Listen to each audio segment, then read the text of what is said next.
All right, everybody, welcome back to the Deep Dive. Today, we're going to be tackling something that I think a lot of you guys are interested in, Yeah. and that's how to choose a career. Mm-hmm. It's one of those questions that's been plaguing people forever and ever and ever, It really has. you know, and I don't think there's a good answer. I don't Yeah, think anybody's come up with a really good answer yet. I mean, there are lots of frameworks, but yeah, there's no singular answer that works for everyone. Exactly, and that's why we do these deep Yeah, dives, it's so we interesting. can really explore these questions. For sure. So one of our listeners sent in this really interesting excerpt from What is the Best Career for Me.pdf by Gipu Senga. Yeah. And in it, he's got this really interesting point. He says that talent is universal, but opportunity is not. Right. And I think that that's such a great way to think about this whole career question. I agree. Because we all have talents, right? Yeah. We all have things that we're good at or that we could be good at if we put in the time and effort. But the opportunities to actually use those talents, Mm-hmm. those aren't always there. Yeah, they're not evenly distributed, that's for sure. And that's where things get tricky. Yeah, for sure. So today we're going to be diving deep into this idea of talent versus opportunity and exploring what it means for your career journey. Awesome. I'm excited. Yeah, me too. So one of the first things that Deepu Singha points out is that there is no one-size-fits-all solution when it comes to careers. Absolutely not. He says that every individual's journey is different. That's so true. And I think that that's something that we can all relate to Definitely. because we've all had different experiences. We all have different strengths and weaknesses, and we all have different goals and aspirations. Mm-hmm. And he even says something I thought was very interesting. He says we shouldn't just take someone's advice and follow their path blindly. Mm-hmm. So in other words, what works for one person might not work for another. Right. So what do you think about that? What are some of the common pitfalls people face when they're trying to understand their strengths? Yeah, so I think one of the biggest pitfalls is that people often focus on what they're good at rather than what they're actually passionate about. Oh, that's good.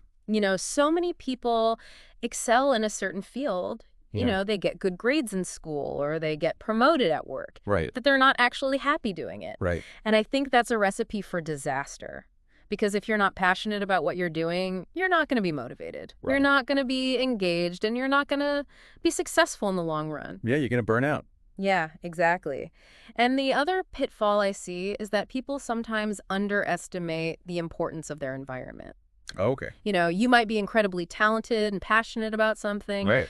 but if you're in a toxic work environment or if you're not surrounded by supportive people, you're not going to be able to thrive. Yeah, it's so true. It's not just about you, it's about the environment. Exactly. So Deepu Singha uses this phrase, attentiveness and exploration. I do too. And I think that really kind of sums up his approach to this whole career thing. Yeah, it's about taking ownership. Yeah, exactly. You're not just sitting around waiting for something to happen. Right. You're being proactive. Mm. You're putting yourself out there. You're exploring different options, and you're paying attention to what feels right for you. You're being intentional about it. Yes, I love that. Intentional. That's a Yeah. great word. Mm-hmm. Intentional. So he actually outlines 5 steps for this whole process of attentiveness and exploration. Okay. And the first one is probably pretty obvious, and we've already kind of touched on it. Okay. But it's understand yourself. Makes sense. Yeah, and this is really all about self-awareness, as you said. Yeah. It's about figuring out what you're good at, Mm-hmm. what you enjoy doing, what your values are, what your goals are, and what kind of work environment you thrive in. Mm-hmm.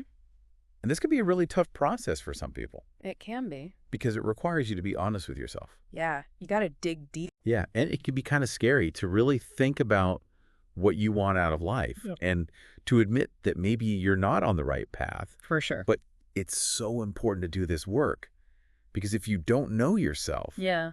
how can you possibly choose the right career? Exactly. It all starts with you. All right, so let's say we've done the hard work of understanding ourselves. Okay. What's next? Well, the second step is to explore and experiment. All right. Deepu Singha talks about internships and volunteering and side projects as ways to kind of test the waters, Right. to get some real world experience in different fields and to see what you actually enjoy doing on a day-to-day basis. So how can someone realistically test the waters? I mean, that sounds great in theory. Yeah. But how do you actually do that? Well, I think informational interviews are a great place to start. Okay.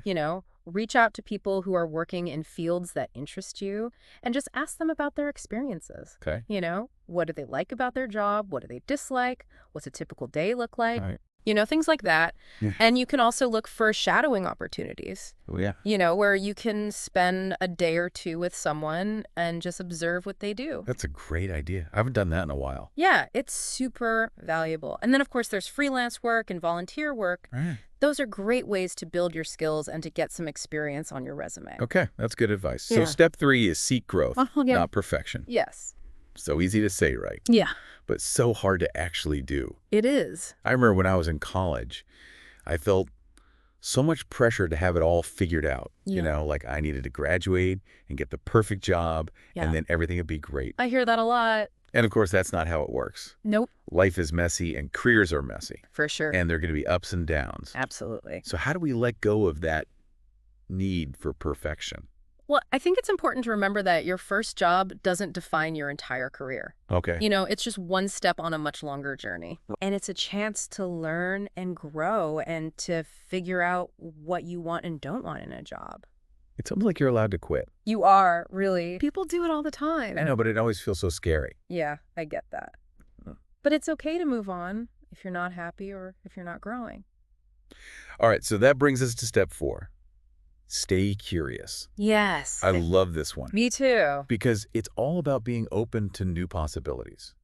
Exactly. And it's about constantly learning and evolving. Mm-hmm. And Deepu Singha makes a great point about this. He says that the world is changing so rapidly Yeah. and career options are constantly evolving. So true. So if you're not staying curious, you can get left behind. Yeah, you can't just assume that what you learned in school is going to be enough for your entire career. You got to be a lifelong learner. Absolutely. I completely agree. And speaking of staying curious, I was just reading this really interesting article Oh, yeah. about the rise of remote work in creative industries. Yeah, and it just made me realize that there are so many new opportunities out there that didn't even exist a few years ago. It's amazing how things are changing. It really is. Yeah. But, you know, even if we do all of this, even if we understand ourselves and explore our options and stay curious, Mm-hmm. there are still going to be times when things don't go our way. Oh, for sure. There are going to be setbacks and disappointments. That's life. So that leads us to step 5, be resilient. Yes, Now, this is a tough one it is. because nobody likes to fail. Right. But Deepu Singha says that setbacks are an inevitable part of any career journey. It's true. You can't let them derail you. So how do we bounce back from those setbacks? Well, I think the key is to reframe them as learning experiences. Okay. You know, instead of seeing a failure as a sign that you're not good enough, Right. see it as an opportunity to learn and grow. Okay. You know, ask yourself what went wrong? What could you have done differently? And how can you use this experience to make better decisions in the future? That's such good advice. Mhm. Because it's so easy to just wallow in self-pity Oh, yeah, for sure. when something bad happens. It's a natural human response. Right, but we have to resist that urge. Exactly. You got to pick yourself up, dust yourself off, and keep moving forward. I love that.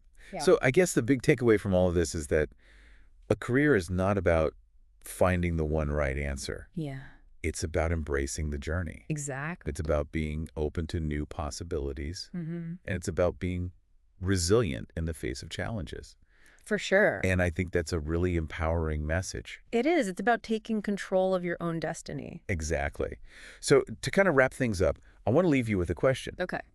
What can you do today to start creating your own opportunities? Ooh, that's a good one. Because as Deepu Singha says, opportunity is not universal. Right. So it's up to us to create it for ourselves. That's a great takeaway. So we hope that this deep dive has given you some helpful insights Yeah, I hope so. and that you feel empowered to take control of your career journey. Yep. And remember, it's your story to write, so make it a good one. I love that. All right, thanks for joining us. Thanks, everyone. We'll see you next time on The Deep Dive. See ya. Bye.